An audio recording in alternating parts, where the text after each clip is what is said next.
கந்தா போற்றி, கடம்பா போற்றி, கதிர்வேலா போற்றி, ஆறுபடை வீடு கொண்ட முருகா போற்றி. என் அன்பு செல்லமே, எனக்கு தீங்களித்தவர்களுக்கு என்ன தண்டனை முருகா என்று என்னை நீ கேட்டுக்கொண்டு இருக்கிறாய்.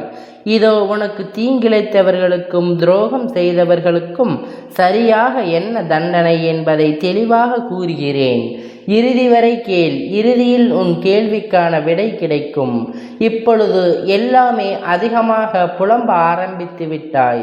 முருகா, உன்னை வணங்காத நாளில்லை. ஆனாலும் இன்னும் என் பிரச்சனை தீர்ந்த பாடில்லை. மாறாக நாளுக்கு நாள் என் பிரச்சனை அதிகமாக கொண்டே வருகிறதே. என்ன செய்வது என்று கூட தெரியவில்லை. சில நேரங்களில் ஒரு முடிவுக்கு வந்து விடலாமா என்று கூட நினைத்து விடுகிறேன். என்றோ நாளையோ என்றாவது நீங்கள் எப்படியாவது என்னை காப்பாற்றி விடுவீர்கள் என்ற நம்பிக்கையில் என் முடிவை தினமும் தள்ளி போட்டு கொண்டே வருகிறேன். ஆனால் எனக்கு ஒரு முடிவை இன்னும் வரவில்லை. சரியான முடிவு இன்னும் நீங்கள் தரவும் இல்லை என்று புலம்பிக் கொண்டுதானே இருக்கிறாய். என் தங்கமே, இதோ உன் புலம்பலுக்கு ஒரு சரியான முடிவு தர நான் உன் பார்வைக்கு வந்து விட்டேன். முதலில் ஒன்றை புரிந்து கொள். உனக்கு எந்த அளவிற்கு உன் மீது நம்பிக்கை இருக்கிறதோ அந்த அளவிற்கு தான் உனக்கு கிடைக்கின்ற பலனும் இருக்கும் என்பதை நினைவில் வைத்துக்கொள். செய்த புண்ணிய பாவத்திற்கு ஏற்ப கர்மாவை அனுபவிக்கிறாய். நீ இப்பொழுது அனுபவிக்கும் கஷ்டங்கள் தாங்க முடியாமலும் தவிக்கின்றாய். அதை நான் பார்த்து கொண்டுதான் இருக்கிறேன். ஆனால் ஒன்றை புரிந்து கொள். உன் துரோகத்தில் பெரும் பகுதியை நான் என் குழந்தைக்கான அனுபவத்துக்கு கொண்டு இருக்கிறேன். உன் பாவ கணக்கினை கர்ம வினைகளையும் விரைந்து தீர்க்கவே உன்னை விட அதிகமாக நான் இங்கு போராடி கொண்டு இருக்கிறேன். இந்த சூழ்நிலையில் எனக்கு உன்னுடைய ஒத்துழைப்பு தேவை. நீ எதுவும் செய்ய தேவையில்லை. உன் மனதை மட்டும் அமைதியாக வைத்துக்கொள். எந்த விதமான குழப்பங்களையும் அதற்குள் அனுமதிக்காதே. இந்த நிலை வெகு விரைவில் மாறி உனக்கான வெற்றி உன்னிடமே வந்து சேரும். நான் கூறியது எதுவும் உன் வாழ்வில் நடக்காமல் இருக்காது. ஒவ்வொன்றும் உன் எதிர்கால வாழ்வில் நடக்க இருப்பதே ஆகும். நான் முன்கூட்டியே உன்னிடம் தெரிவித்து கொண்டிருக்கிறேன். இதுவரை நான் உனக்கு கூறிய என் வாக்குகள் ஒன்றுவிடாமல் உன் வாழ்வில் நல்லதாகவே நடந்து இப்பொழுது நீ உன் உழைப்புக்கு உண்மையாக இரு. உன் உண்மையான மதிப்பு தெரியாத மனிதன் மிருகங்கள் மத்தியில் அகப்பட்டு கொண்டு தவிக்கிறாய். கவலை வேண்டாம் செல்லமே, அங்கு நான் உன்னோடு தான் இருக்கிறேன். நீ உன்னுடைய கடமைகளை மட்டும் சரிவர செய். வா, உன் உள்ளத்தில் எப்பொழுதும் குழப்பம் வந்தாலும் நான் உன்னுள்ளே இருக்கிறேன் என்பதை நினைத்துக்கொள். உன் குழப்பங்கள் அனைத்தும் தீரும். உனக்கான காலம் வந்துவிட்டது. கடமைகளை மட்டும் சரிவர செய்து வா. உன் உள்ளத்தில் எப்பொழுதும் குழப்பம் வந்தாலும் நான் உன்னோடு உள்ளே இருக்கிறேன் என்பதை நீ நினைவில் வைத்துக்கொள். உன் குழப்பங்கள் அனைத்தும் தீரும். உனக்கான காலம் வந்துவிட்டது. மகளே, மகனே, இனி வரப்போகும் காலம் உனக்கு ஜெயத்தை மட்டுமே கொடுக்கப் போகிறது. நீ நிச்சயம் சந்தோஷமாக இருப்பாய். இனி காலமெல்லாம் உன் வாழ்க்கை மகிழ்ச்சியாக இருக்கும்.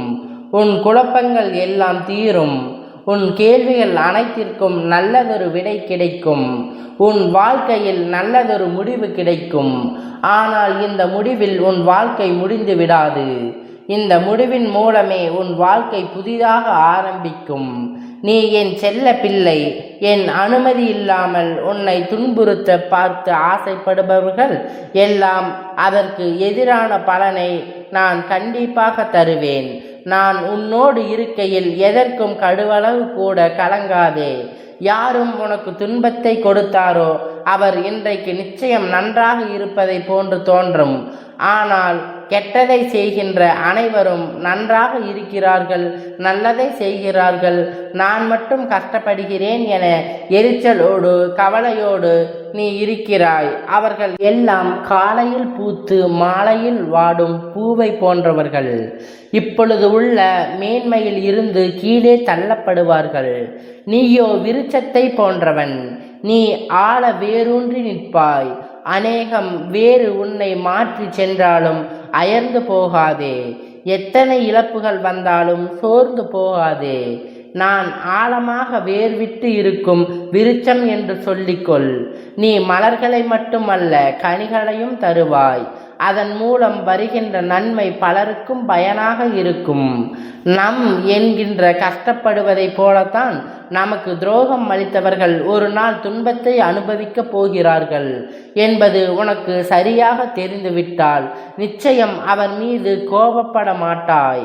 அவர்களுக்காக நிச்சயம் பரிதாபப்படுவாய்.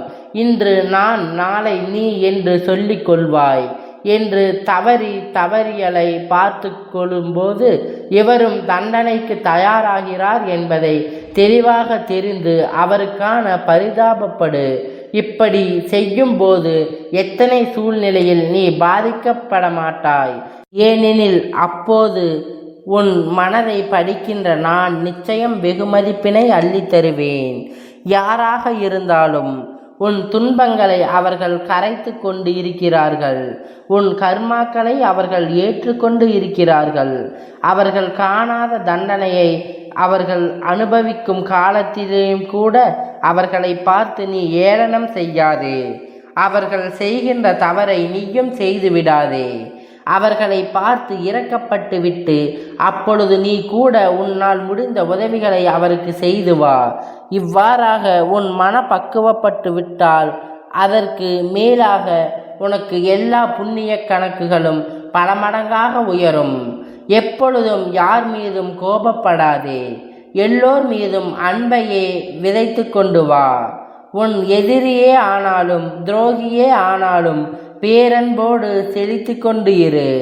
இவ்வாறாக உன் மனப்பக்குவப்பட்டு விட்டால் நன்மையை தவிர வேறு எதுவும் உன்னை நெருங்காது. நான் இங்கு பல்வேறு மன உளைச்சல்களிலும் கஷ்டங்களிலும் தவித்து கொண்டு இருக்கிறேன். ஏனப்பா நீங்கள் என்னை ஏறெடுத்து பார்க்கவில்லை என்று என்னை நோக்கி நீ கதறுவதை நான் பார்த்து கொண்டுதான் இருக்கிறேன். நான் நினைத்து தவிப்பதை நான் பார்த்து கொண்டுதான் இருக்கிறேன். நீ என்னை அறிய முன்பாகவே நான் உன்னை அறிந்தவன். நீ உனது தாயின் கர்ப்பத்துக்குள் வருவதற்கு முன்பே உன்னை பற்றிய விவரங்கள் அனைத்தையும் எனக்கு தெரியும். நான் உருவாக்குவதற்கு முந்தியவன். எனக்கு துவக்கம் என்பதை எப்போதும் இல்லை, அப்படியே முடிவும் என்பதும் இல்லாதது. நீ முதலாக என்னால் படைக்கப்பட்டது. முதல் கர்ம வினையாக எடுக்கின்ற ஒவ்வொரு பிறவியும் நான் அறிவேன். இந்த பிறவியும் இனி வரும் பிறவியும் கூட நான் அறிவேன். நான் வெறும் விக்கிரகமோ சிலையோ அல்ல என்று முழு சரீரத்திலும் பேசாமல் போனாலும் சகல இடங்களிலும் வியப்பித்து உனக்காக நான் உலாவிக் கொண்டுதான் இருக்கிறேன். என்னை சர்வ சாதாரணமாக நினைத்து விடாதே. உன்னை காக்கின்ற பிரதீப வாயு நான் தான். உன்னை துக்கத்திலும் நீ அழும்போதும் துடைக்கும் கைகளும் நான் தான். உன் மனம் சற்று தோற்று கொள்ளும் போது கருமத்தின் தீவிரத்தை இதுவரை நான் அனுமதித்ததே இருந்தது கிடையாது. அதே போலத்தான் இனி அது நடக்கவும் நடக்காது. பாதுகாப்பதற்காகத்தான் நான் உன்னோடு இருக்கிறேன். ஒவ்வொரு மணி பொழுதும் நான் உன்னை தோற்கிறேன். கவலைப்படாத இரு. உனக்கு தேன் இழைத்தவர்களுக்கு சரியான தண்டனை நிச்சயம் காலத்தோறும் வரும் பொழுது நான் அவர்களுக்கு கொடுப்பேன். நீ நம்பிக்கையோடு நல்லதை நினைத்து நல்லதே செய். உனக்கு நல்லதே நடக்கும். என்னை நம்பினால் நல்லது மட்டும்தான் நடக்கும். யாமிருக்க பயமேன். கந்தா போற்றி, கடம்பா போற்றி, கதிர்வேலா போற்றி, ஆறுபடை வீடு கொண்ட முருகா போற்றி.